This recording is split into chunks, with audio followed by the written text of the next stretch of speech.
Hello.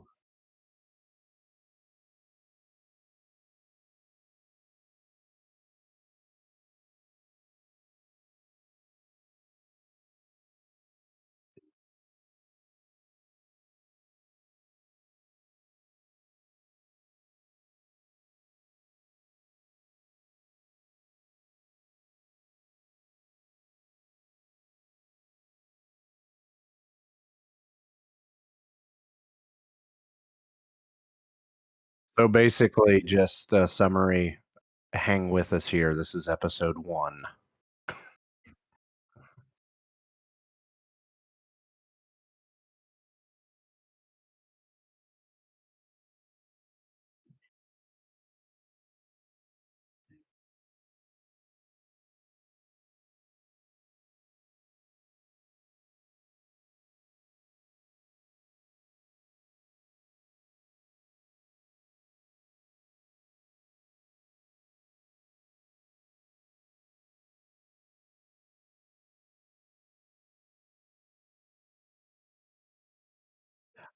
We talked for literally like 15 minutes before we even started recording.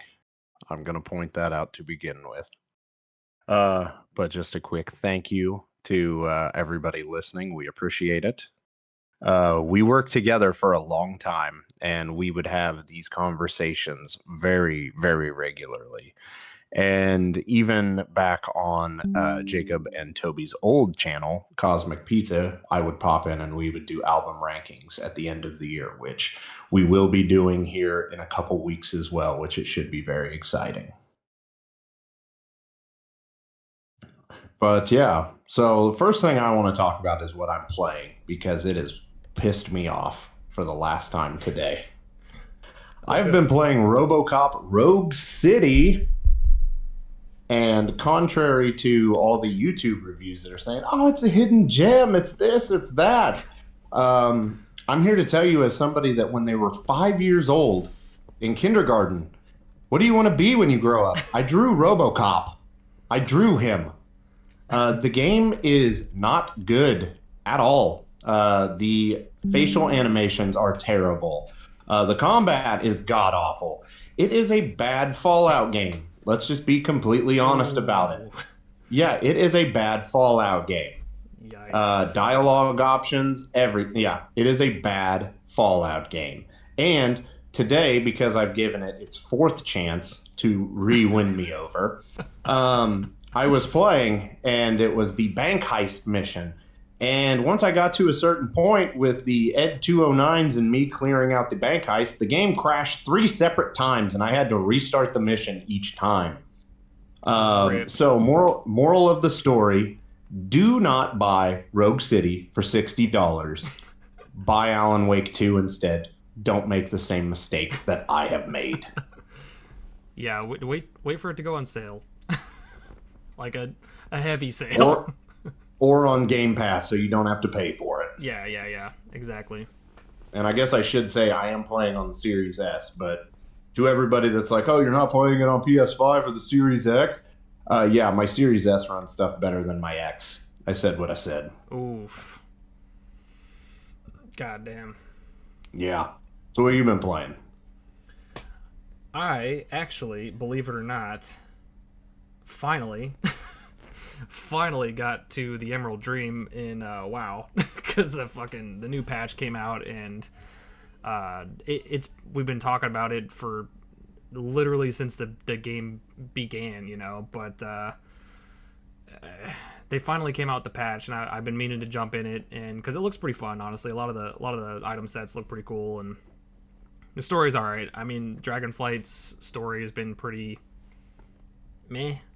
Honestly, it's been pretty like, let's just hug each other and suck each other off and have a good time kind of shit. And I'm just like, I don't get it. I personally don't get it. It's been a fun expansion, but overall, like, the story itself is just kind of plateaued, like just kind of baselined. And I'm hoping that the only reason that happened is because of them just trying to give the game a hard reset.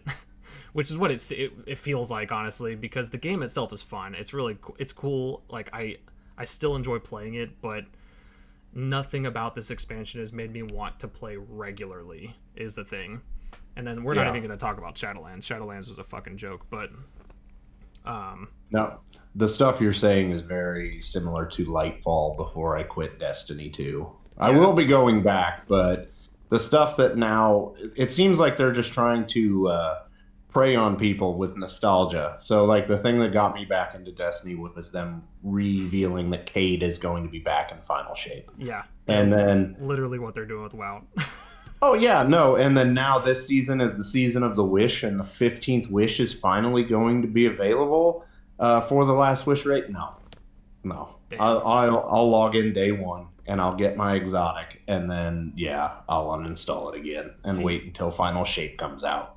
that's the thing though, is like the Emerald Dream absolutely could be something that you could associate that with, like feeding off of nostalgia and everything, but we've never been there. So how nostalgic really is it? It's more of like the idea that we have always had this place envisioned, and I mean, I guess technically we went there when we went to the Emerald Nightmare and shit, and we cleansed it or whatever back in Legion, but like it was just a little pocket of it, and it was right after the raid was done. That was it. So being able to actually go there and explore and kind of shit, I mean, it's pretty cool. I'm not gonna lie, it's pretty cool to see it finally come into the light, but at the same time, like I said, it feels like it's just plateauing as far as story goes, and it's just kind of like we need to tie these loose ends together really fast so we can actually start pumping out something even better, because we know that this shit is getting boring, but we just needed this expansion to kind of like figure out what the fuck we were doing, just Yeah, as a company, you know. And then after watching BlizzCon, I honestly do have faith that that's actually the direction they're going, because the multiple times they had discussed how they're trying to go away from character driven gameplay and more player driven gameplay, and that speaks volumes, because they're not only focusing on your individual playthrough of like a certain character playing through the game like they always have, but we're in a different world now. Like, this World of Warcraft is not what World of Warcraft was back in Wrath of the Lich King. Like, it is a completely different game, and it's catering to a whole different community now, and I'll admit that. Like, I can't admit that, but I still have fun with it. However, they're making it so much more relevant to play multiple characters and not have to feel like your time is being taken advantage of because of it, you know. Like, it feels like it's so much more alt friendly, and it's more like we want you to have fun as a player. We don't want you to just have fun on individual characters for individual playthroughs. We want you to just, the overall feeling of it should just be you as the player is having a good time. yeah, So that's 100%. taking away a lot of the restrictions and a lot of the dumb shit that doesn't make any sense nowadays. And personally, I think we're in a good direction. But yeah, that's pretty much all I've been playing. Is I jumped on into the Emerald Dream the other day, and yesterday. I think I played for a little bit. Yeah. And my mom called me and completely interrupted my gameplay. Mom, what the hell? But no, I'm just kidding. Love you, Mom. But yeah, it's pretty cool. It's pretty cool. Dragon riding is really fun. The Emerald Dream looks cool. I mean, it's pretty cool, especially the big bad that's trying to burn it down. So that's always fun. Yeah, yeah. But gotta love a good fire boss. You know what I mean? So Yeah, and I like what you said that they're making it more player friendly, because a game like WoW, it's not like Destiny. You have to have multiple characters. When I played, yeah, yeah, I was a hunter main, but I was also playing a warlock. yeah, They tried to get me to play paladin. What else? I can't even mage. Yeah, I think those were the three main classes that I always floated back and forth in between. yeah, yeah. And that's the thing too. Like, I love playing alts. I love playing alternate characters and shit. But like, my main will always and forever be my Death Knight. I love my Death Knight so much, and he's always the character that I level up first and do all the story with, and pretty much the main shit. But you want to hear something cool as fuck? You want to Yes. hear something cool? They're Yeah. finally, at least it's cool to me. I don't know how a lot of people are taking this, because I haven't really looked into it, but they're taking all the reputation and the rep grind and shit like that, and they're putting it all into an account based tab, basically. So it's account wide. You don't have to go through and grind reputation for the same exact factions that you've already become exalted with on a different character. That's big. Do you know how beautiful that sounds, for fuck's sake? That is awesome. Like, it's amazing. And then with the warband thing, they're doing this thing like they do in Diablo, where they've got like an account shared bank tab, basically, Yeah. that you can share with all your alts. So back in the day, you had to mail your alts gold, for example, right? Oh, I remember Yeah, that. you don't have to do that anymore. You can just deposit it into your fucking alt or your warband's bank tab, basically, and it's just there for all your fucking characters, That is nice. as well as like crafting materials and BOE stuff and like all kinds of shit that you would normally have to just mail your characters, or stuff that you couldn't mail your characters previously but should have been able to be used by your other characters. Just throw it in your fucking warband's bank, man, and it's just there. Beautiful. That is very, very nice. Love it. I remember the frustrations back in the day of, like, yeah, mailing your character gear and then logging in and then completely forgetting to go get it, and then you're like, God. Yep. And then by that point, you've already leveled past it, so you don't need it anymore. And Yeah. It's fucking irritating. So no, that is an awesome addition. Yeah, no, For sure. they're doing some cool stuff. I can't wait to see what they're coming up with next. But I'm gonna plug my YouTube channel real quick. If you haven't seen my most recent video on my Rustbeard channel, there's one thing I am still gonna gripe about until it fucking happens, and I'm gonna be pissed about it until it happens. Where are the undead beards? I want to have beards for my undead. I made an undead, and there's no beard options. That's discrimination. Yeah, that's what I'm saying. And it blows my fucking mind, because literally all of the elves, all of them have a beard option. They may be little goatees, you know, like little fucking tufts or whatever, or like a little goatee or mustache or whatever, but they have options. You know what undeads have? Not beards. Face options. Yeah, you can move your jaw around or remove it, or, yeah, add some rot to it. But these Forsaken that used to be humans, which I'm sure some probably had beards in life, can't have beards, but they can have their hair on their head? Come on, make it make sense, Blizzard. Come on now, what the hell's your problem? Bullshit. Yeah, that's some bullshit, and I'm pissed about it.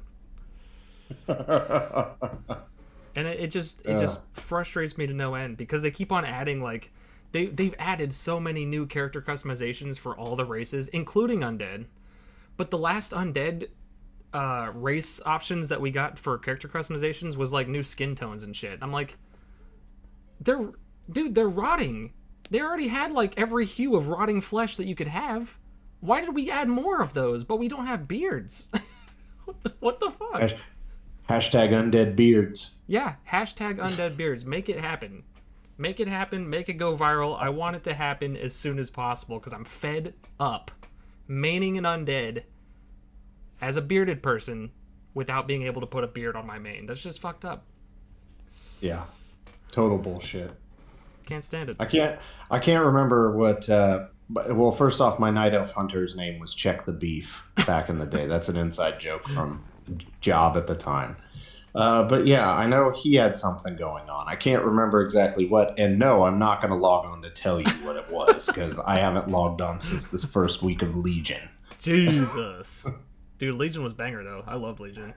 Dude, you know, like I told you before, the itch was gone, and I just didn't feel compelled to play it like I used to, because I would just fall right into it. And yeah, it's been nice not having to pay to play and then being a slave to it, essentially. I feel like this Activision thing, or Microsoft thing, I feel is going to probably change that. I'm not going to lie. I would not see, like, it would surprise me if they didn't have it on Game Pass, or if they didn't have some sort of thing that relieved the subscription entirely. It would not surprise me at all. And dude, I'm here for it.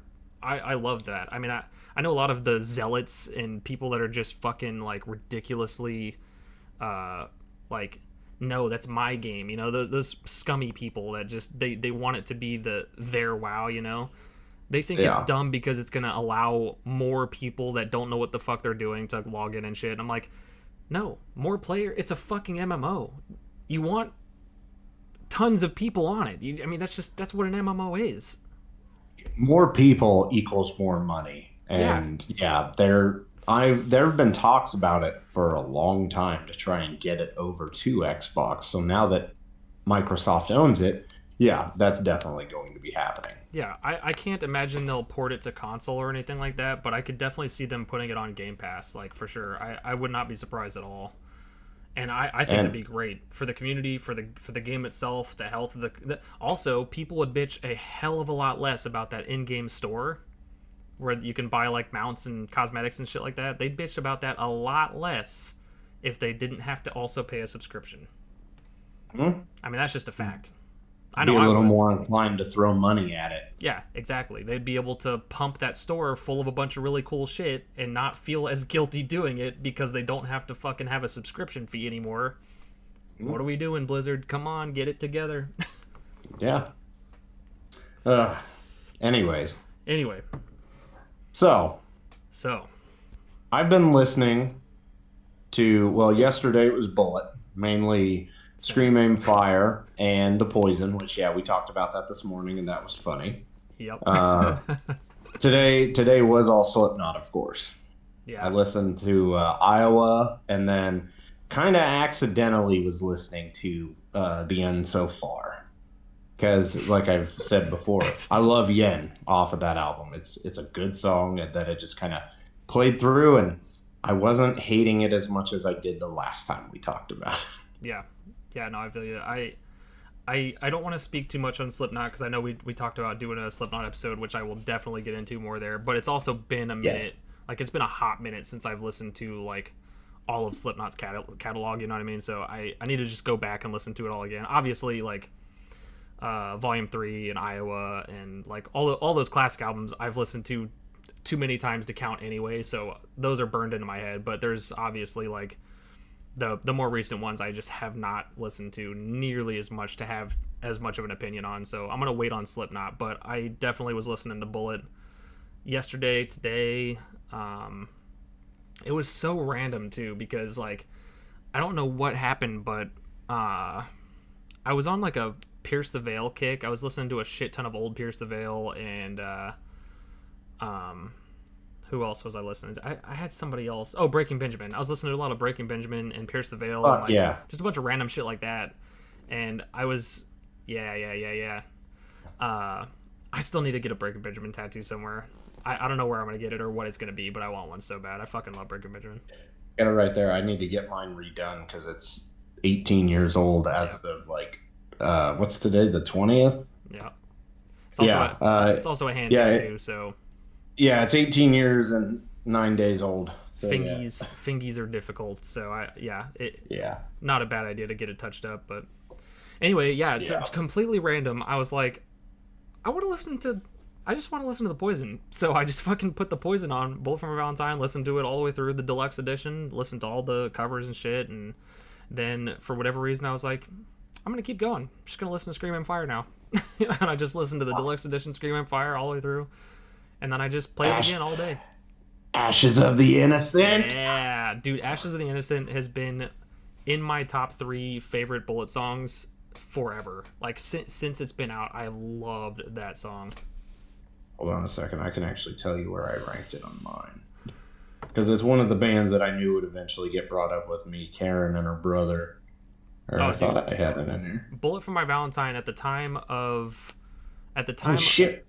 We already did Bullet, so I deleted the list. It's in a Facebook chat somewhere. But Ashes of the Innocent's on there, I'll tell you that much.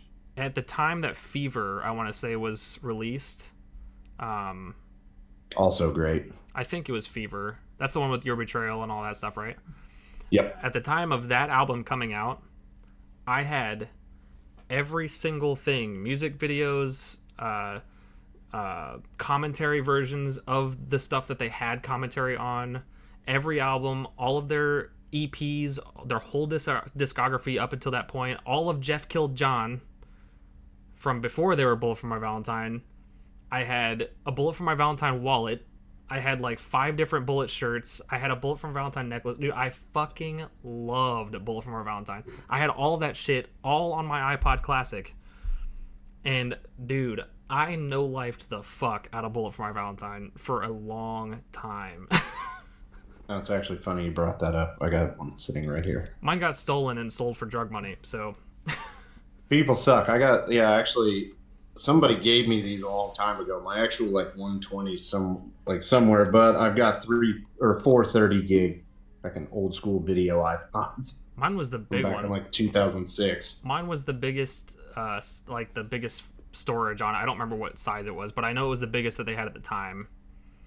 Yeah. Dude, I had fucking everything on that money, dude. And then when I started living with my buddy in 2000, it would have been after I graduated, like right after I graduated in 2013. His older sister's low life piece of shit boyfriend came over and spent the night one time, and I woke up the next day. He was gone. My iPod was gone. A couple of our games were gone. And there was something else missing out of my buddy's truck that was gone. And we just assumed he fucking went and pawned it all for drug money because the dude was a fucking piece of shit. But Can't wait till you die, you piece of shit. yeah, like, what the fuck, man? I had my whole life on that goddamn thing. Like, at the time, it was literally my whole life on that fucking iPod. Oh yeah, no, I know what you mean. Especially like back then when internet, like Spotify wasn't around, and internet, especially like where I was at, was dial up. Yeah, you had everything on that damn iPod. Yep. So I know exactly what you mean. Yeah, it sucked. It was a pretty sad day. Pretty damn sad day. But it's all good because Spotify exists now, and thank you. It's a beautiful thing. It's a beautiful thing. We should also do a Spotify Wrapped at the end of the year. Discussing all of our stuff. It's going to be. I don't like last year. My Spotify Wrapped is going to be fucked. Like last year, I knew exactly what my Spotify Wrapped was going to look like, and I was not surprised. This year, I really have no fucking idea what it's going to look like. Same. Dude, mine is going to be so convoluted because keep in mind, this past year, I was still dealing with the aftermath of a really bad breakup. I was going through a job change. Well, I guess I had already been through a job change and stuff. Overall location change. Moving halfway across the country. I've had so many different like ups and downs and like mood shifts and stuff like that have happened in the past year. I can't even begin to tell you what my top shit is going to be, but I will tell you, it's almost guaranteed that My Curse by Killswitch Engage is going to be on that fucking list somewhere. Because no fail, it happens every time. Even if I actively go out of my way to try not to listen to it, for some reason it still magically appears on my list. Yeah, because I remember Save Me by Killswitch was on yours last year. Yeah. It's either going to be Save Me or My Curse. One of the two is going to be on my list somewhere. Never Both bangers. Yeah, they're great songs, and I have nothing against them, but I don't know how the fuck I will go out of my way to listen to, like, just albums of shit, to not listen to Killswitch for a little bit, and they still managed to pop in there with those two songs somewhere. It's crazy. That's how they're a certified banger. They're that old, and they still find a way in there. I will tell you as well, Ice Nine Kills is going to be on there, and Trivium is also going to be on there somewhere. You know what? I was surprised because, like, I think it would have been 2020 and 2021. Yeah, Trivium was like either number 1 or 2, and then I don't even think they made my top 5 last year, which was shocking. That is weird. Same with Ice Nine Kills. Like, I don't know. It's going to be weird. I don't know what to expect. They were definitely on my list last year and the year before, but they weren't as high as I thought they'd be. Honestly, I thought that for some reason, that one guy that did the fucking Death's Door soundtrack, the game Death's Door. I don't know if you've ever played or not, but no, it's a banger. It's such a good game. You should definitely check it out. It's on everything too. I'm pretty sure it's on Xbox, PlayStation, Switch, whatever. However, I will say it is perfect for the Switch. I know you have a Switch, but it's just a really perfect game. It should have originally been made for the Switch, in my opinion, but I think it came out first on Xbox and PC. And I had it on PC for a while, but once I found out it was on Switch, I was like, oh yeah, nabbing that shit. But anyway, my point is the composer of that soundtrack was my number one listened to artist last year. What? What? I don't even remember listening to it that much, but apparently I did. I must have like had it on while I fell asleep or some shit a couple times, or I don't know, but I don't think it was last year. I'm pretty sure if it's going to be the year, it'll be this year. Yeah, John Carpenter, Cody yeah. Carpenter, and I can't remember his first name, but his last name's Davies from the Halloween End soundtrack. Horrible movie, amazing score though. That's going to find its way in there. Oh, I know that. no matter how good or bad the Halloween movies were, or whatever your opinion on them is, the fucking soundtracks are always bangers. I saw So what I good. said. Perfect. Yeah, easily the best part of all three, the most consistent part of all three for sure. Yeah, yeah, for sure. And that goes for any of the Halloween movies. I even watched Halloween 3, I think. The one that's like that Check one. it. Check it. Yeah. I watched that for the first time after the Silver Scream Con, and the movie itself, I'm not gonna lie, you're not gonna like my opinion on it. Hold on. Well, then let's not talk about it. We'll save it for another video. We'll save that for another video. All right, just one follow up. You said it was your first time watching it. Yeah. Fuck. Yeah. All right. Yeah. That's all I got for that. Okay, so I've already told you I'm like way behind on a lot of horror movies. I couldn't watch them as a kid, whatever, and I also just wasn't naturally gravitating towards them as much as I was like fantasy and sci-fi and shit like that. But once I moved in with my cousin Wiley, he started making me watch like a lot of the classics and stuff like that. So it wasn't until like 2014, 2015 or so that I like really started getting into horror movies. So I know I'm late to the horror game, but I've been trying to catch up as much as possible. But holy fuck, dude, the Halloween movies and the Friday the 13th or Nightmare on Elm Street movies, there's a lot of them. There's a lot to get through. And when we went to the Silver Scream Con, everybody was talking. Even the what the hell's his name? One of the effects guys that was there on one of the panels. He was talking about how Savini.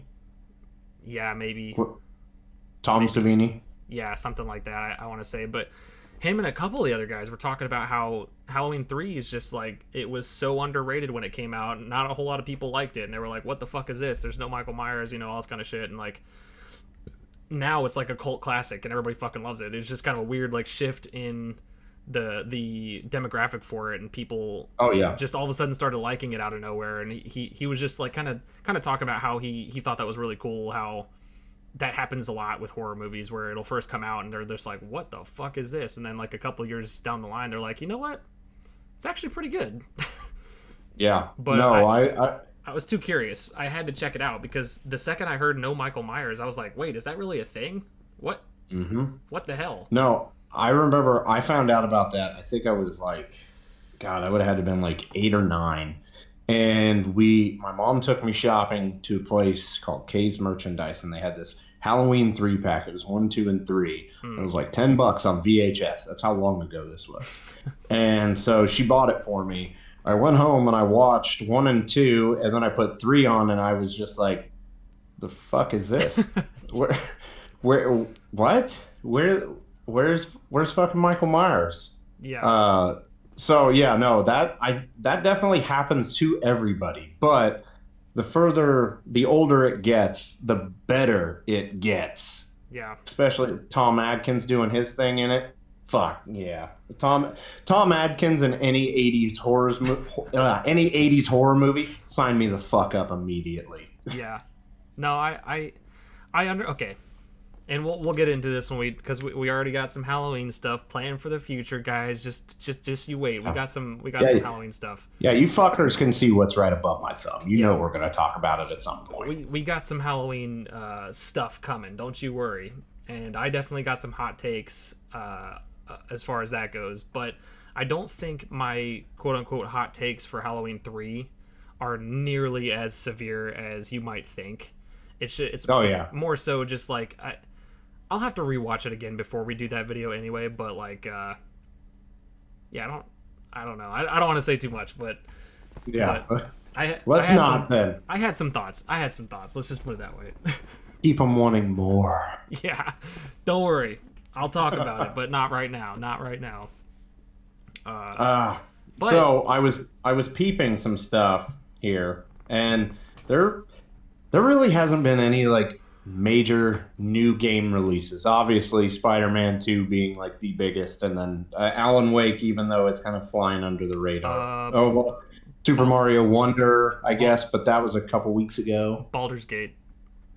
Well, didn't that come out like during the summer? Yeah, but it's fucking huge. Well, no, what I'm saying is new, Oh, like like really new. brand spanking new. Oh, Yeah, gotcha, there's gotcha, nothing. gotcha.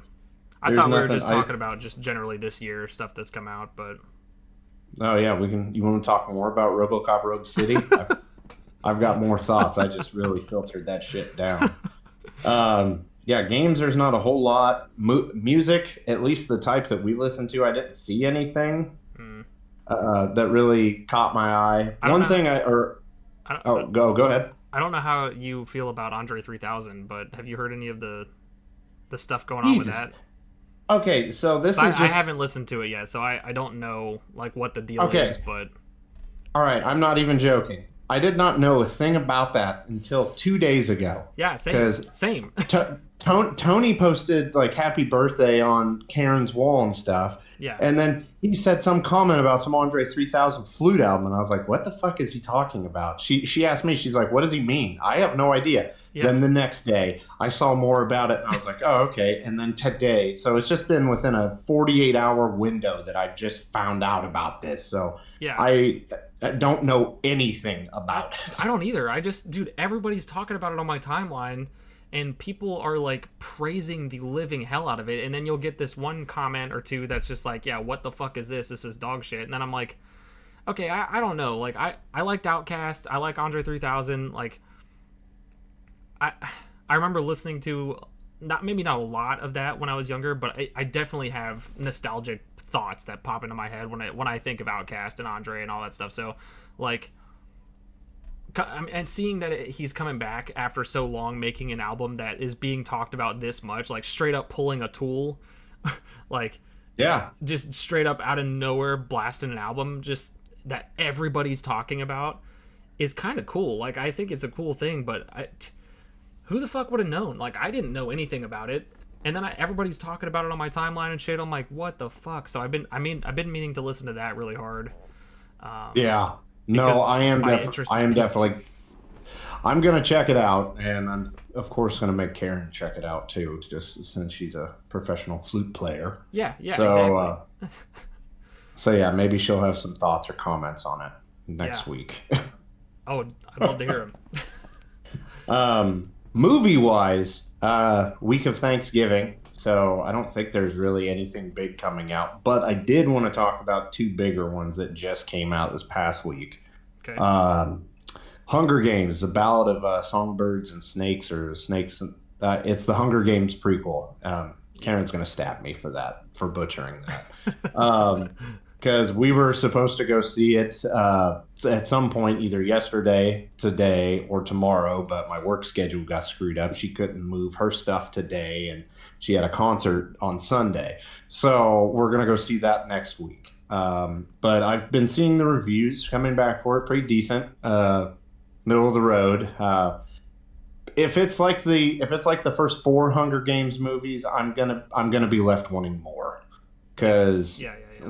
when she would describe the books and how just violent they were, and then you get this watered down PG-13 bullshit that doesn't even scratch the surface. Um, yeah, I've got low expectations going into that. Hopefully it's good. But the one that's really caught my eye, and I'm shocked that it has, is Thanksgiving. I haven't seen it yet. I have not heard one goddamn bad thing about that from the horror Really? community. Yeah, everybody loves it. And the thing that gives me pause is I do not like Eli Roth movies. I hate them all. I think in 2021 when we were talking about Silver Scream 2, I went on a tangent when we were reviewing those about how the fucking I don't like his movies. Cabin Fever sucked. Hostel was a fucking cock tease. I want to see somebody's toe get cut off with a pair of bolt cutters. Thanks for leaving me high and dry there. Green Inferno fucking sucked. I I can't haven't remember seen if that he either. I can't remember if he directed Knock Knock or if he just produced it. Didn't even bother with that because that movie just if if that many people are saying the same thing about a movie, you have to assume it's got some legit grounds. So that's working in the opposite or it's the different end of the spectrum because everybody said that movie was fucking shit, but everybody is saying Thanksgiving is the shit. So that went from I didn't know a thing about it to now I hope I get to go see it while it's in theaters here very soon. Is it streaming at all? No, it's just theatrical right now. Okay. I guess, and I don't remember it, but it's been a long time since I've watched the Grindhouse movies, Death Proof and Planet Terror. But I guess it was one of the trailers for like in between there, kind of like Machete was, which Oh, gotcha. Robert Rodriguez made it into a movie. Yeah, yeah. I remember seeing Machete back a while ago. Yeah, It's I been a mean hot minute, but that movie is what it is. I mean, yeah, yeah, yeah. It was something. yeah, Actually, but fun fact about Machete, real quick. yeah, If you dig hard enough, I'm not gonna say anything or point anybody in the direction of it because it's hella embarrassing. But when I very first ever started doing any YouTube to any capacity whatsoever, me and my buddy Trey at the time were wanting to make YouTube movie reviews. Basically, is literally all we wanted to do. yeah. And Machete was one of my very first ones that I ever put up on YouTube. And Don't mind me. I think it still exists. I don't know if we took it down or not, but I'm pretty sure it's still up there. But anybody that knows me since I've had a beard and doesn't know me before I have a beard, he probably wouldn't even recognize that it's me. But I also didn't That's have any fair. tattoos or anything either. I was little. I was a wee little bab. Probably should not have been watching Machete either. Yeah. But yeah, it was the very first one that I think it was the very first one I ever put up. Yeah. So little fun fact there. I thought it was pretty funny. No, I haven't seen that movie in so long, but I Yeah, remember it's having been a fun while. with it. Like Yeah, yeah, yeah, it yeah. like I said, it is what it is. It's Yeah. this will be a common or this I'm gonna bring this up again, not Machete, but it knew what it was and it stayed in its lane and Yeah. it was awesome because of that. Exactly. Remember that for later. Oh, good. Oh, good. Jesus. Ah, Are we transitioning then, or is there other stuff? quick transition. Yeah. Yeah, we're good to move on. So, as you guys can probably already see from the title of this, if you're watching this after we posted it for a little while, you'll see that there's a specific movie that we have titled in here, and it's called Five Nights at Freddy's. Dun dun dun! Freddy Fazbear has entered the podcast from the I crypt. picked it. I picked this up at GameStop like 5 years ago for like $2. It was on clearance. Honestly, that's kind of dope. I'm not gonna lie, it's pretty sick. It was my son's toy for a little while, but Yeah, yeah. that's fucking sick. No, I love that. But Okay. yeah. So I had Derek watch this, and I think you did say you were planning on watching it anyway at some point, right? Oh yeah. No, I was considering the fact that between work, raising a crazy 3-year-old, and just life, it's hard to get to the theaters. Yeah, So yeah, the yeah. fact that it was on Peacock, I'm gonna watch it. Right, So right. if anything, this was just more motivation to make sure I actually did watch it. Yeah, and okay, so just a little disclaimer for anybody watching, and correct me if I'm wrong, but I personally have never played any of the games. I think I played maybe a little bit of the first one, but I never touched it after that. And my knowledge of the FNAF lore going into the movie was very, very minimal. Like, I mean, it was probably as minimal as you can be without not knowing anything about it. Yeah. And I take it yours is roughly the same. Yeah, I want to say I probably made it to the third night in the first game and then lost interest very quickly. Yeah, it's definitely an acquired taste, I think. I don't think it's Yeah. something that people just pick up and they're like, oh, this is the greatest thing I've ever seen in my life. Now, before I say anything else about this, I want to make one thing abundantly clear. Whether it's a horror game or a horror movie, I may not like it, but I am glad and very happy that it is successful for the community. Right, Um, right, right. I'm never going to be, oh, fuck that movie. It's successful, blah, blah, blah. No, that puts more eyes on the horror genre as a whole, which then gives people, the movie ultimately is a good, like, getting your toes into horror. So that way you can eventually watch like Halloween or Nightmare on Elm Street. So even if I like or don't like the movie, I'm glad that the movie has been successful as it has. And same with the game, even though I'll be honest, I fucking hated the game. I thought it was just, oh, look at it. Oh, God, I'm sitting in this chair. I got to look around and do all of this. Yeah, no, stupid. Hated the game. But, anyways, go ahead, finish your tweet. Or, sorry, finish your X. No, you're good. X. God, we don't need to talk. We don't need to call it that. I don't care fuck that. I don't care how much money you spent on it. I'm calling it Twitter. Yeah. Yeah. But anyway, yeah. So that's all I want. I just wanted to make sure that it's a level playing field. This was going into it completely unbiased. Okay, there was a little bit of bias on the fact that I am a huge Corey Kenshin fan, and I knew that he was gonna be in it. So going into it, I was a little bit biased. But as far as like the Five Nights at Freddy's thing, I don't really know anything going into the movie about Five Nights at Freddy's when I first seen it. So there's that.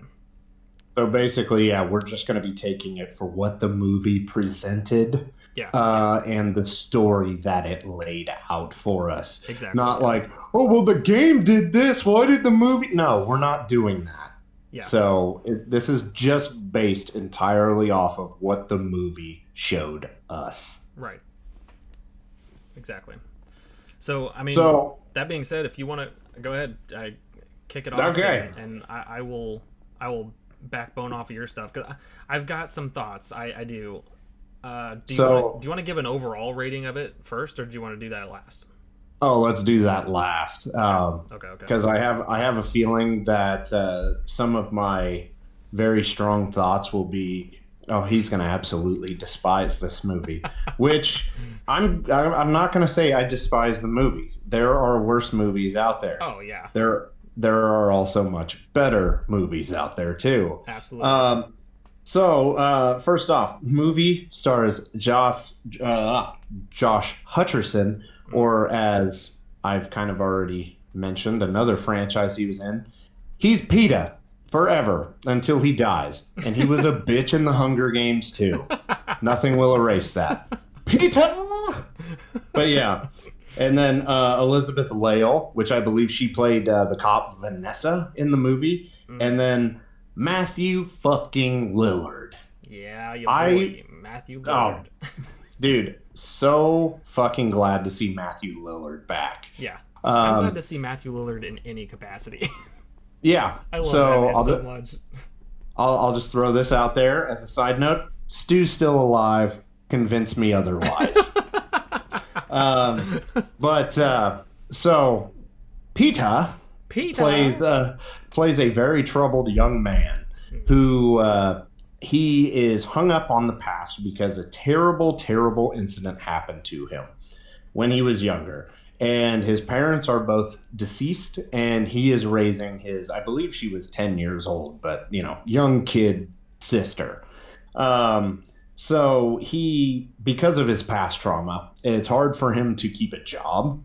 And he is also facing losing custody of his sister. And even though they don't really do the world's greatest job of showing the affection between them both, she is his world, apparently.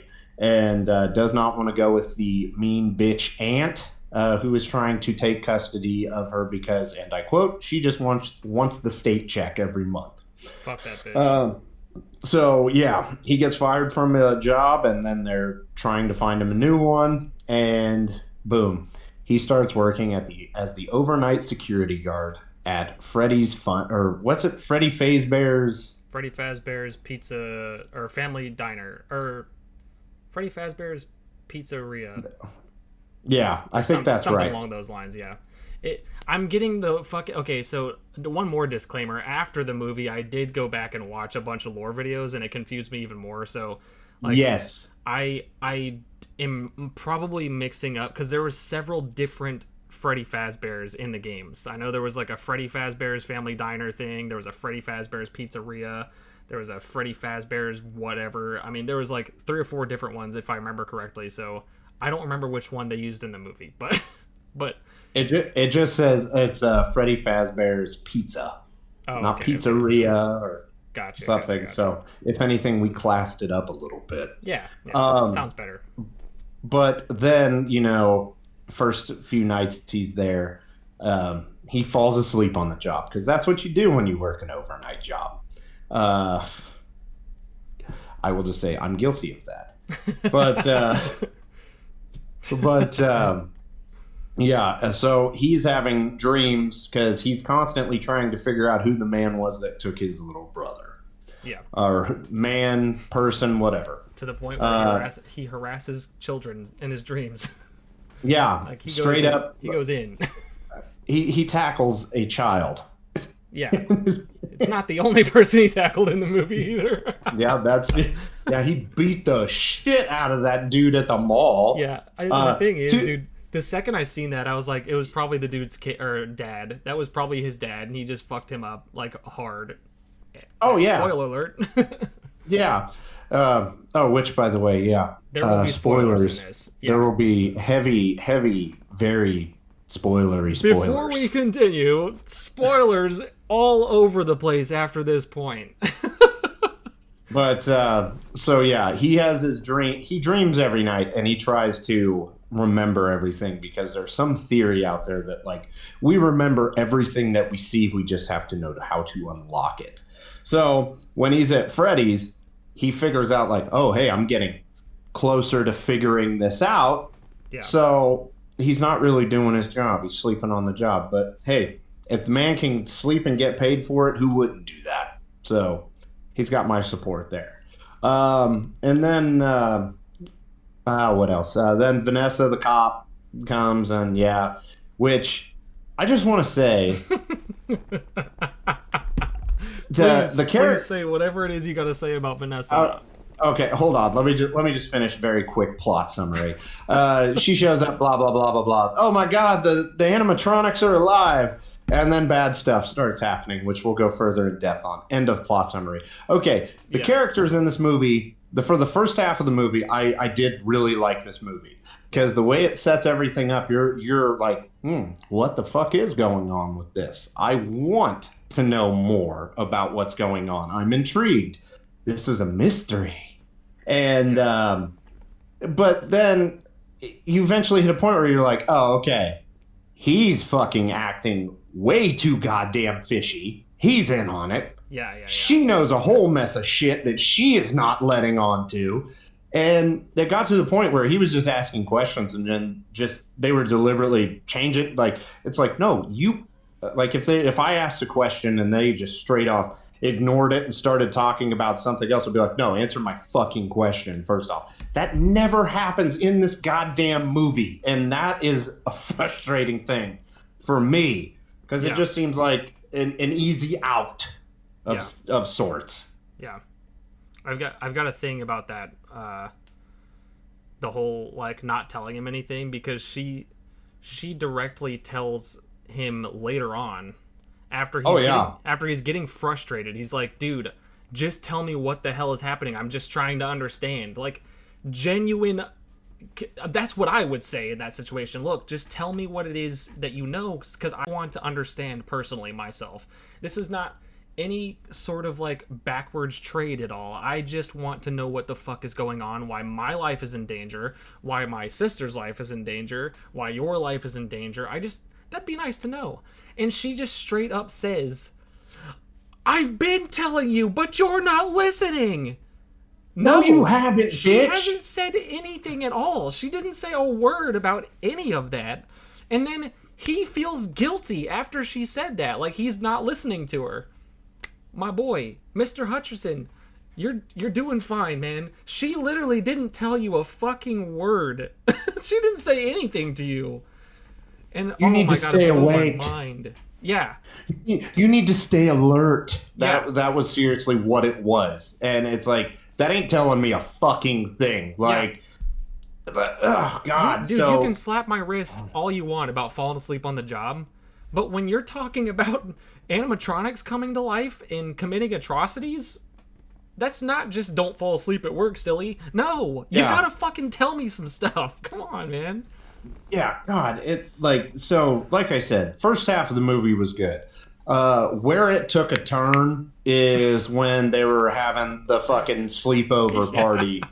And I was like, what? Yeah, like, and Vanessa was completely cool with it. Yeah. She was cool with it. We're going to need some more blankets for this fort. Yeah, okay. What? And then proceeds to say, if you bring your sister back here, I will shoot you. Yeah. Okay, well, if it was that serious, then why were you so cool with them partying to begin with? Yeah, after they just had the fucking time of their lives. Yeah. And you bring her back here, I'm gonna shoot you dead in the face. No. I don't remember exactly what she said, but it was some dumb shit, basically. Yeah. God. And it only made it worse that it was like after they had the party thing, and she was completely chill with them hanging out. Just have a little sleepover, a little bestie situation. No. Yeah. Shut up. And so another thing that I had a question for you about. You told me that it pushed the PG-13 rating. How? Dude, the fucking dude got bit in half. That's it. There was blood. There was gore. No. Not enough. And though I should preface this. I'm a huge fan of Damien Leone's Terrifier films, so Okay. Yeah. Again, it is PG-13. I was not expecting to see any gore. I was expecting a lot of that stuff to just be off camera, like implied gore, you know what I mean? Oh, I mean, there was a good bit of that too. But yeah, like I wasn't expecting to see barely any blood at all, which I guess there wasn't a lot, but like still, I didn't expect to see barely any whatsoever. I wasn't expecting anybody to get bitten in half. I wasn't expecting that fucking what the hell? What, the babysitter chick? Yeah. What? There was one more that there was one more thing that happened, and I was just like, oh, okay, goddamn. I don't know. There was a couple parts in there that I just didn't expect for a PG-13 rating, especially when I know a lot of the audience coming into this movie are probably children. So I don't know. I still felt like they played it safe. Really, I feel like they could have gotten away with more. Which, like, by the time it hits like Blu-ray and 4K, maybe there will be an R-rated cut that has a little more gore in it. Because I'd be down for it, honestly. I mean, that'd be great. Yeah, I'm like we talked about last week. I'm always down to check out a director's cut or an R-rated cut of a film, even if I thought the original was complete garbage and just a dumpster fire. Justice League. I will still always check out the superior director's cut. Yeah, and not okay, maybe not 9 times out of 10, but a lot of the time, a director's cut's gonna make it go from like I don't really ever want to watch this movie again to okay, yeah, I'd probably check that out again. Because for whatever reason, a lot of the times what they cut from the fucking movie to put it in theaters is the good shit. You know what I mean? I actually cannot think of one like director's cut that I don't like more than the theatrical cut. Which, by the way, if anybody has if anybody has any that they think like, oh no, the theatrical cut is better, drop it down below, please, and yeah. we will talk about it. I would be interested in knowing that as well. Yeah, because I now that you mention it, I can't think of any either. Yeah, because Because I mean, I Lord watch of the Rings, all the Lord of the even though, Rings, all yeah, the even though, well, I still haven't seen the Hobbit like extended cuts, they're better. They're but better. I can already tell I you hope they're better. so. I've seen They all. can't be worse. I have all of the I have all the extended Hobbits on my Prime account. I have all of the extended Lord of the Rings, and I won't watch them otherwise. Like, Oh yeah. No, after watching like and Aliens is a great one. After watching the director's cut of that, it is impossible to go back and watch the theatrical cut and still have those same emotions yeah, and everything. So, dude, but anyways, when I discovered that the fucking the Goblin Town song was cut from the theatrical version of the first Hobbit, I was like, who the fuck wants that? Who the fuck said that cutting the most banger ass song in the whole Hobbit trilogy? Who said cutting that was a good idea? Because I want to talk to them personally, like face to face. I want to ask you what kind of man you are, because that doesn't make any fucking sense.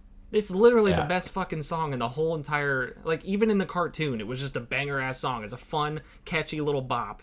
And they cut it from the fucking movie? No. I forgot about the cartoon completely. God, that I love the cartoon, man. That takes me back easily 21 years. Yeah. So yeah. But anyways, back to Five Nights at Freddy's. Five Nights at Freddy's. Yeah, that was our ADD break. But anyways, It'll happen I just like I said, the first half of the movie, I was invested in it, and I was like, okay, this is exceeding expectations already. And then the sleepover happens, and then the movie just goes to fucking shit. Yeah. Like it takes a very steep nosedive for me personally. Yeah. And then it kind of tries to climb back out of the hole, but it's like why was Matthew Lillard, like, if he would have just played it like normal and not been suspicious at the beginning of the movie, I think the reveal would have made me being like, oh fuck. But right out of the gate, you're like, he's coming back, and sus. he is, yeah. So which once again, I'm glad Matthew Lillard's back, even if I didn't like it. I'm glad that he is back in some way, shape, or form. Oh, for sure. So my biggest gripes. I think I was probably a little bit softer on it than you are, but I will say that my biggest gripes are one. Actually, the biggest one is that the B plot with him losing his little brother when he was a kid or whatever. In my opinion, maybe I'm just dumb, but completely lost me. I could not find a connection to weave into that story with him and his little brother being lost at the beginning at all. Like, the whole time, I mean, I got what they were going for, but by the end of the movie, it still didn't make any sense. It didn't have any, like, there was no real connection from that story to Five Nights at Freddy's and, like... Did you completely forget that Matthew Lillard was the one who killed his little brother? No, I got that, but why? Why was he there? Because the whole point of Matthew Lillard having this Five Nights at Freddy's building, the Freddy's Fazbear's Pizzeria or whatever, is because he invited kids to do this. But to kill him. Yeah, but his little brother was taken from a fucking camp somewhere that they were at, like a family trip. It had nothing to do with Freddy Fazbear's Pizzeria. I think it was just more or less a kind of the universe working in a fucked up way. Like, I didn't have a problem like with that because the Matthew Lillard's character, he would, what's his name, Ed Lofton or something like that. I can't remember. I don't remember like what the boss's name was, because he had a different name when he was working as the guy at the temp agency. I think that was maybe before the pizzeria, and he was just a child killer beforehand, or at least that's the way I interpreted it. But yeah, I didn't have a problem with that. It felt very like, not rewarding, and the payoff wasn't worth it. Like, oh my god, it was him. It was like, Yeah, I knew 15 minutes in it was more than likely going to be him, but I was hoping the movie would subvert my expectations and make me look here, but then it's really here. Yeah, yeah. Um, so No, that's why that was disappointing in that my whole fact. thing with that though is like I I mean this just the A plot itself sets itself up to create a B plot from, you know what I mean? Like Yeah, it could have been so much more streamlined than that, you know? Like it could have been a lot more like, oh, they were at this Freddy Fazbear's thing when it happened, so there's like a weird curiosity with Hutcherson's character to work there now that he's older. Maybe he just has some weird sense yeah, of connection from when he lost his brother there or something and they never found him. Or maybe that's why it got closed down, was like his brother being kidnapped was the final straw of kids going missing in this place that they just canned it, you know? Like they could have done yeah, so many different things to link it back to that to make it like a more cohesive story in my opinion, but that was my yeah, biggest thing, was just I was trying to put two and two together the whole fucking time and I just couldn't. I couldn't find myself to not be distracted by it. But yeah. my other big gripe was just whatever the fucking cop, whatever her name was. Yeah, Vanessa. Vanessa. Her whole character Yeah. just blew my fucking mind with how irritating she was. Everything that Thank. she said was the worst thing in that movie. Everything that came out of her mouth was I dumb as fuck. agree. Like, She was a very frustrating character because yeah, like I said, she would never like you feel like okay, she's gonna answer something and nope, fucking took a left turn and you need to just stay awake, walk the off. no, Or the most egregious example of Vanessa was when the fucking animatronics come to life in front of them the first time, between her and Hutcherson's character, who I'm also blanking on his name, Mike or Peter. Peta. Yeah, Peta. um, between Peta and Vanessa, the fucking animatronics come to life and they're doing their normal dance and whatnot, and she looks over at him and says, "You want to dance?" No, I just fucking met you and you're not answering any of my questions. These animatronics are creeping me the fuck out. No, I don't want to fucking dance.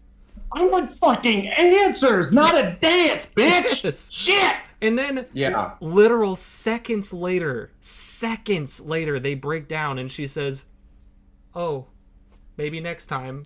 No! No! There's not gonna be a next time because you still haven't given me my first time answers. You gotta wine me and dine me first, motherfucker. Like, what are we doing? Why is that the line that came out of her mouth? Like, I get it, he's hot, but still, you gotta have a little bit of tact. Alright, come on, man. Oh, yeah. Jesus. No.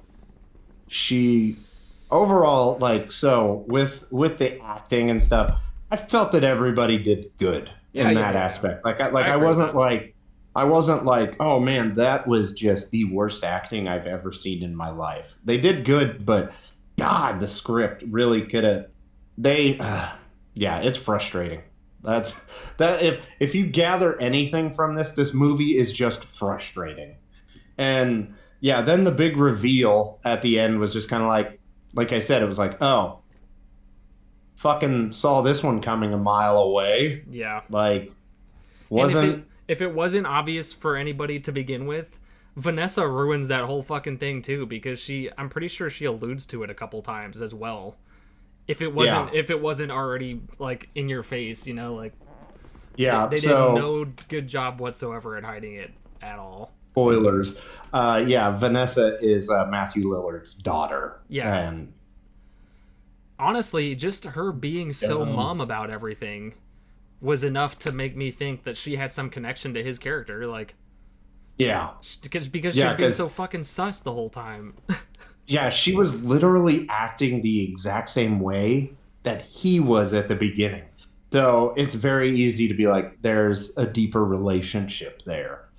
And God, just annoying. And then, well, the little girl has her thing like with drawing pictures. She just draws, whatever. And then that's ultimately what the downfall is because the animatronics, including this little guy right here, Freddy. they like her. They want her to stay with them. And then she draws a picture of the yellow bunny killing them, puts it up on the wall, and then they're like, well, we gotta kill this fucker. So, like, God, just fucking frustrating. Well, we gotta All kill I can this say fucker. about the movie. Well, she drew him like I think one of it, like, he definitely had a knife, Yeah. and like one of the heads was off and shit. It was like, oh, now I all of a sudden fucking remember. This bastard killed me. Wait a minute. Ah, I gotta kill that guy. Oh, okay. damn. That's All right, right. let's get him. And Came then to yeah, the the wrong spring hood. and then the spring trap or whatever, stabbed him, and just irritating. Yeah, there was But- a lot of just like, what? Why? Yeah. What? No, there like you previously stated, there was a lot better ways to do from get to A to B Yeah, than what they chose. yeah. So And ultimately, that also go ahead. That also might have been though because in my deep descent into madness, looking into fucking lore videos on Five Nights at Freddy's, that Yeah. could have been something that they were trying to link to the game somewhere, but I just couldn't I couldn't figure it out because everything was so fucked up and convoluted that I couldn't tell. So maybe I was in the wrong there. Maybe that was something that's particular to the game. I don't know, but convoluted is the right word, because I tried to watch like one video that was like, okay, this is the Five Nights at Freddy's backstory, and yeah, I was confused in 2 minutes. yeah, derailed I was like, entirely. yeah, and I was that's when I was like, okay, we're just gonna take the movie for what it is. I'm not gonna, because anytime there's a video game adaptation, everybody that's listening to this should know 9 times out of 10 it's gonna be a dud. Thankfully, they've been getting better about it, but still, yeah, what it just fucked up backstory and just, So, yeah, ultimately, the movie right now, as it sits, I believe it's at like $253 million worldwide on a $20 million budget and playing on Peacock at the exact same time. So this movie was insanely successful for Blumhouse. Yeah. And here, probably within the next couple weeks, it'll overtake Nun 2 for the highest grossing horror movie of the year. So I am glad it's successful. Yeah. And it's already been reported that Matthew Lillard has signed a 3-picture deal. So get ready. We're getting 2 more of them. Hopefully it's going to... You know what? I know what they're going to call the next 2.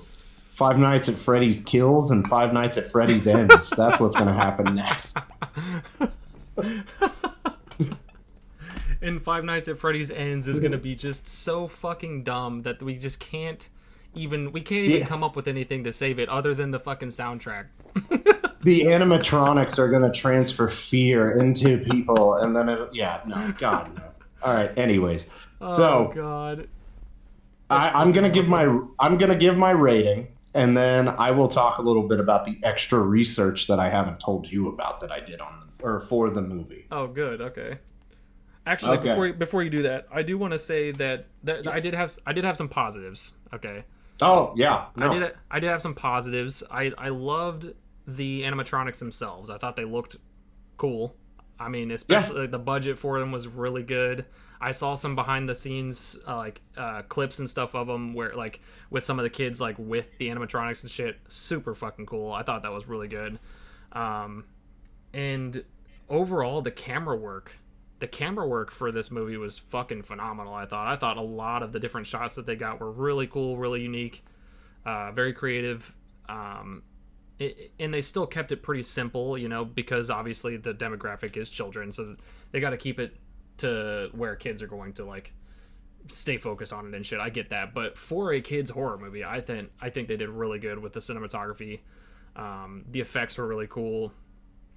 And I agree with you. The acting was pretty solid. I didn't have any bad things to say about the acting. Yeah, it was just a bad script. Yeah. Especially like you said, after the first half, I just kind of went out the window as far as the story went. But also, as I already kind of mentioned earlier, my boy Corey Kenshin made it to the big screen.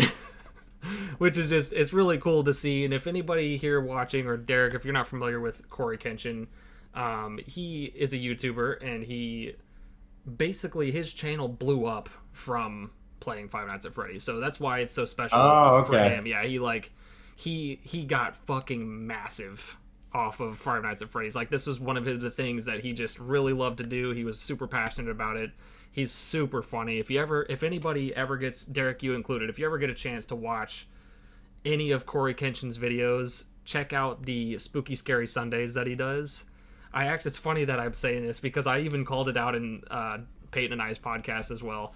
Go watch some of Corey Kenshin's Spooky Scary Sundays. They are fucking awesome. They're hilarious. The dude he just oozes charisma, and he's just a funny guy, man. He's super cool, and he does a lot of horror shit. He does a lot of horror like playthroughs and games and shit.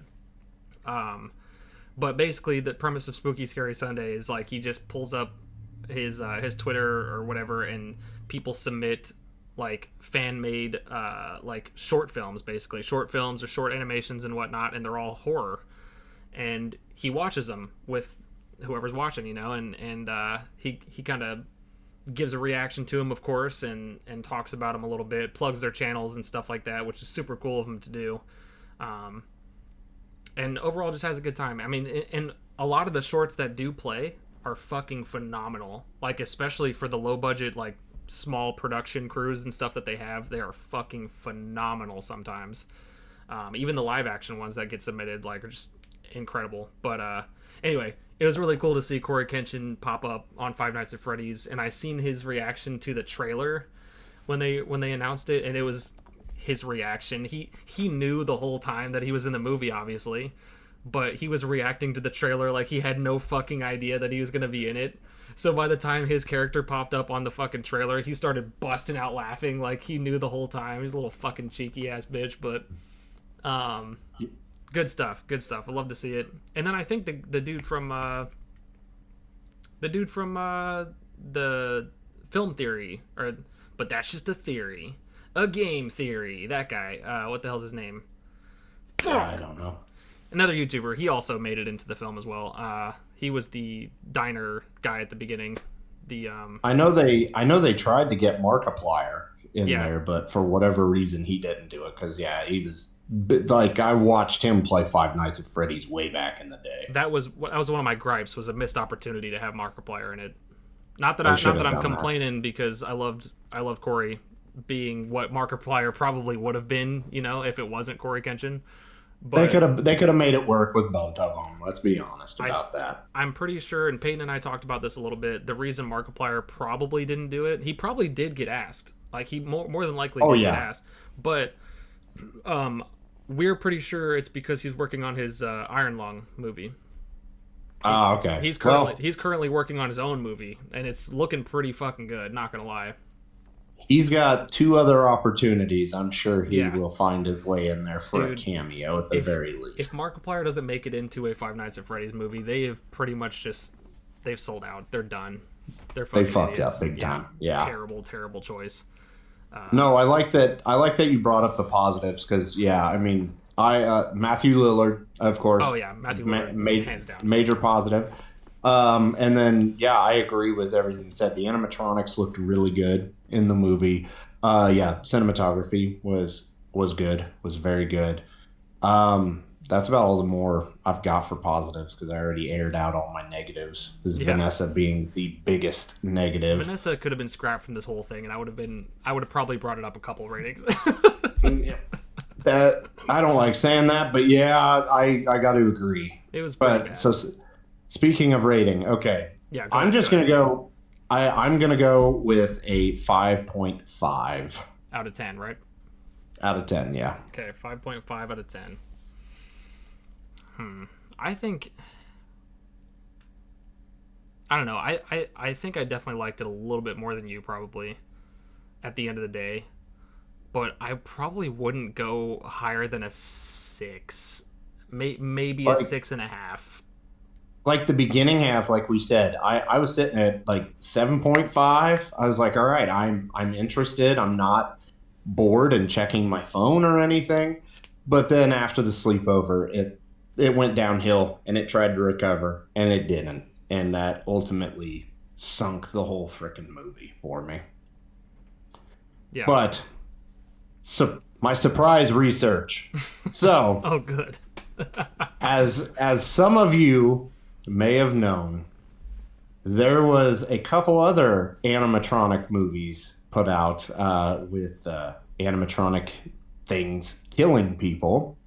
So after watching Five Nights at Freddy's and feeling unsatisfied, Oh, wait. Is this about that movie with Nicolas Cage in it? it's about two movies, my friend. Oh, okay. Okay. Willy's That Wonderland, one. which yes, that is one of them. Yeah. The other one that I watched before Willy's Wonderland was the Banana Splits movie. Okay. And That's like I new. previously mentioned in my or earlier, I can't remember exactly what I was talking about. This movie knew what it was. It was a B movie. It was fun. Yeah. It had lots of gore. Yeah. It stayed in its lane, and it was awesome.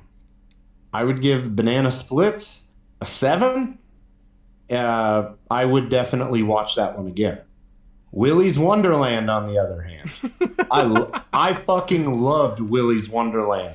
Yeah. Nicolas Cage would not say a fucking word the whole movie except for grunts when he was fighting. Like the ostrich came to life as I'm gonna eat your face and fucking headbutts him.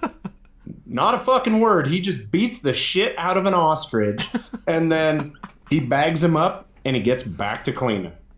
What the fuck? Yeah, didn't try to leave anything. Dude, I've been meaning to watch that so bad because every review that I have seen of Five Nights at Freddy's has said it was good, but I'd much rather watch Willy's Wonderland or whatever. And I'm like, what the fuck? Why haven't I've never even heard of this movie before? Yeah, no, So I need to watch it I really bad. it's on Hulu if you have Hulu. I do have Hulu. I had it. One of my favorite shows of all time is on Hulu. I always have Hulu. Oh, there you go. See, the acting in that one, it's a B movie. Let's be honest about it too. So the acting isn't the greatest in it, but Nicolas Cage is killing animatronic animals. That's lovely. I love that. I fucking loved Willy's Wonderland. I would give it just either a 7.5 or an 8, just based off of the fun that I had with the movie. So yeah, the big budget compared to the other two, bottom of the totem pole, and then Banana Splits, and then Willy's Wonderland. Okay. Easily, both of them are better than Five Nights at Freddy's. I'll have to check out. I never heard of Banana Splits. I'll probably check that one out too. But Willy's Wonderland had me intrigued just because that name came up in like every review, like every single one that I seen. Everyone was talking about it. I'm like, what the fuck? I've never even heard of that. Well, and not to get off on a Nick Cage tangent, but I mean, there in that time period, like he put out Mandy, he put out Color Out of Space, and Willy's Wonderland. All three were fucking awesome. And then he probably did 30 other movies in between those. Probably. I'm probably lowballing it with the 30. That dude's always in some movies, man. Yeah, he takes Jesus whatever Christ. roles he gets. Any that gets handed to him, he takes it. Yeah. Well, like I said, at least those 3 were seriously phenomenal movies. I loved all 3 of them. Yeah. So if Nicolas Cage is in a horror movie, check it out. It's gonna be good. Yeah, I need to watch that Willy's Wonderland really bad. I meant to watch it. I meant to watch it like it probably would have been like a week after I saw Five Nights at Freddy's because, like I said, I just kept seeing it pop up in reviews, and I'm like, how did I not know of that? And I mean, the fact that it's getting brought up in comparison to Five Nights at Freddy's, and it's also got Nick Cage in it, just makes me immensely intrigued. Like, I've got to know. Yeah, and what was there? Five Nights at Freddy's. Was it 4 or 5? Not counting Yellow Rabbit. There's Freddy, Chica. Does Chica's little cupcake thing count as a separate one? I guess you could count it. The That's cupcake good. Thing. Kind of a late one. Foxy. And then Fox one or whatever, the one with the hook. I forget his name. And then wasn't there something blue? Bonnie. Like a blue one? Oh, okay, yeah. Bonnie. There's 8 in Willy's Wonderland. Hell yeah. So more killing Oh, and and then more there's just. the baby doll as well. Oh That wasn't yeah, finished, but that does end up coming back around to some degree, I guess. But yeah, because they were gonna put the little girl in that one. I do remember seeing in those lore videos I was watching that that baby doll one was very pivotal in a lot of the games. Like that baby doll thing is a heavy reference and eventually becomes something terrifying. Like more so later on in the series, some like really fucked up, mutated, just all kinds of fucked up shit happens to that baby doll one or whatever, and that would be cool to see unravel in the next movies. To be honest with you, I would definitely check out the next two movies. yeah, yeah, Just because this movie wasn't terrible, and if they can fix the issues like with the back half just completely sucking ass, yeah, they could have a legitimately good movie. And if they explore more of the lore from the games, like I know what you're talking about, but most of the stuff I was just so confused with the lore that I tried to expel most of it from my brain. yeah, yeah, yeah, yeah. Um, I feel you. but yeah, I couldn't follow like story beats to save my life, but like some of those major plot characters or whatever I for whatever held on to, and I would follow those like strings basically, but none of it ever came back to a connecting piece in my brain. I was just like, that's a cool little thing there, but what does that have to do with this? yeah, And then that thing having to tie in with those 20 things and all these kids and the fucking animatronics, and my brain's gonna explode. yeah. No, I know exactly what you mean because I was like, yeah, Yeah, no, it was rough. I've I would have legitimately had to study that shit like it was a fucking test for school or something. Yeah, Uh, it's one of those to things that under I think that if we had started like if we had played the games and like followed them throughout the history, we probably would have a little bit of a better understanding of it. But coming in this far in, it's just yeah. impossible. Yeah, no, 100%. So anybody that's played all the games and has a Freddy tattoo on them, yeah, you're gonna understand that. You're gonna think we're idiots, but you know what? Fuck you. I don't care. The end. Also, that actually brings up another good point. If you are a fan of the games, I'm curious. Honestly, I'm like genuinely curious. If you're a fan of the games, you played the games. What did you think of the movie? Like Yeah, if you've played the games and you kind of understand what's going on and shit, it did the movie at least do justice for the game players, the people that played the games, because ultimately that's the big in my opinion, that's the biggest thing that matters. I felt the same way about the Warcraft movie, even if like an overarching majority of the people watching it may have not understood everything that was happening or whatever. I think as long as the people that played the game at least liked the movie. Personally, I liked the Warcraft movie. I loved the little Easter eggs and hints and nods and stuff. It's not a perfect movie by any stretch, but I, as a player of Warcraft, enjoyed the movie. So, and I know that like a lot of people that play Resident Evil can't say the same about their movies. So, I'm curious to see what people think about the Five Nights at Freddy's movies that you play the game. Dexter, you had to go there. I had to This go there. this is we're tabling this one because yeah. We already got it. Don't worry, guys. Anybody watching, we've got a Resident Evil chapter as well. Toby, save me! Look, man, we can all agree on some of those movies. All right, let's just be real here. All right. Yeah. But I just want to know from a person that's played the games, what did you think overall of the movie? Did you have the same gripes that we did? Was Vanessa just as pissy as she was to us, to you, and so forth? Genuinely, let me know. Let us know Yeah. in the comments. I'd be Because interested to see. if there's something that like we're missing, like let's say A and C are right here, we don't understand B because there is a video game thing. Please explain it, because Yeah. if it sheds new light or I can look at it in a new way, I'll go back and rewatch it, and I'll retract every negative thing I said about Vanessa, or I mean the movie. But Same. but just as somebody going in like not really knowing shit about the games, Yeah. it was frustrating. Yeah, there was a couple of things. I think overall, like the main plot was fine. Like I think the main from A to Z happened, and I think I understand that. But like I said, with the B plot, kind of throwing some jabs in there, and then like some of the characters being very vague. Not gonna mention any names or anything, but uh, but I think that kind of definitely took out a couple of letters of the alphabet, and I don't have a complete story. You know what I mean? So yeah, by all means, I'd love to rewatch it with a little bit more of an understanding without having to go through and watch an entire 5 hours worth of lore videos on YouTube. 100%. So if there is something simple that's just right there and we're just not getting it because it's a game thing, let us know. Yeah, couldn't agree more.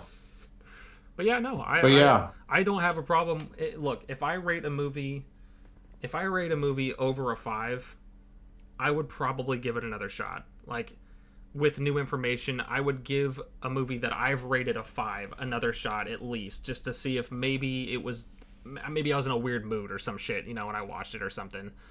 Yeah. But if I'm rating it under a 5, as it gets lower, obviously there's less likely a chance that I'm even going to give it the time of day. You know what I mean? Like, and there are certain movies that we'll talk about, I'm sure, at some point that I have definitely rated under a 5 by a landslide. There's at least one we agree on. Yeah, I don't know if I can give that one another shot, to be honest with you. Hold on, let me be Vanessa real quick. I've gave that one more fucking fair goes at it than any other movie ever, and I still just cannot, in my heart or my brain, bring it any higher than that. Cause anybody confused, stay tuned and watch our other episodes, and you'll know what we're talking about. Stay awake and stay alert. Stop falling asleep on the job. Oh, Lord Jesus. That's so good. Oh, yeah. Fuck, that was good. So, I guess now is as good a time as any. What is the topic for next week's episode? All right, so next week's episode, if I remember our conversation from before we started recording this episode, which we all seen with my whole headset situation, that I'm not good at remembering shit, but we're gonna miss a few things, yeah. But if I remember correctly, we should be talking about Slapnut next week. Good old lip snot. Yeah, and any fans, yeah, you know what's been going on. We will be touching on that too. Yep. We'll also be doing a full in-depth ranking of the albums, top 10 favorite songs. So it's our opinion, not yours. Exactly. Just remember that. And yeah, it's impossible not to talk about the news that's been going on because it's been just If for anybody that didn't get the Slapnut or Lip Snot references, you're not a real fan, sorry. Talking about Slipknot, of course, and next week we will be talking about Slipknot as a whole. Like Derek said, we're going to be doing some rankings, talking about some top 10s, and of course discussing some news that has been surfacing in the air. And also, as of late, we will be discussing Knotfest 2021. Knotfest is going to be brought up, but absolutely. And Derek and I both attended, and we both were not in the same places at any given time because I don't think I seen you that whole day. Yeah. So we got a couple different perspectives to talk about. Yeah, that's a whole story for next week. But yeah, we will be discussing that and that festival. Yeah. Basically anything Slipknot related we're going to be discussing to some degree. The goods, the bads, the in-betweens, all that good stuff. So if anybody has any questions or stuff that they would like to hear us discuss, please drop it down. Let us know. or if you've got some inside scoop drama, let us know. We'll definitely discuss it because yeah, Slipknot is big, especially considering. Well, let's just be honest here. I'm literally like 2 miles away from Iowa, so And I lived in yeah, Iowa for the past 8 years, 9 years, 8, 9 years. Not yeah. anymore, but that's where I So came from. So yeah, we got some good Iowa lore running through our blood yeah. out in the cornfields of Des Moines and southeast Iowa and everything in between. Anyway, we also may we haven't asked him yet, so this is up for debate right now. But we might have a guest speaker as well on that one. But obviously, when the episode comes out and he's not there, that means we couldn't convince him to jump on the podcast with us. And that means he's a bitch. That's exactly what that means. But if I know this person as well as I think I do, which I'm pretty sure I do, and I mentioned that we're going to be talking about Slipknot, he'll probably be there. Yeah, the second we mention it to him, it's going to go from 6 to midnight real quick for him, and yeah, he will not be able to contain himself. Yeah, he'll definitely, more than likely, I'm giving it like a 97% chance he'll probably be there. I think the only reason he wouldn't is if it's a scheduling issue, of course. Yeah. But yeah, we'll definitely be talking about some Slipknot next week. And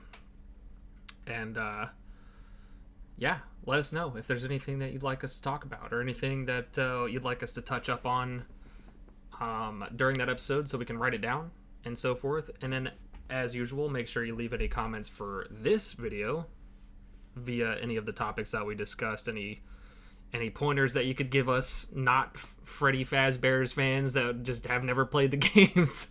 That'd be great. Yeah. Or if you watched it from with the same amount of experience as us, what did you think? Yeah. Like, Exactly. yeah, like, did you think Vanessa was awful?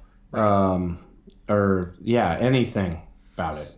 Just comments. Just say hello. Yeah. Whatever. It doesn't matter.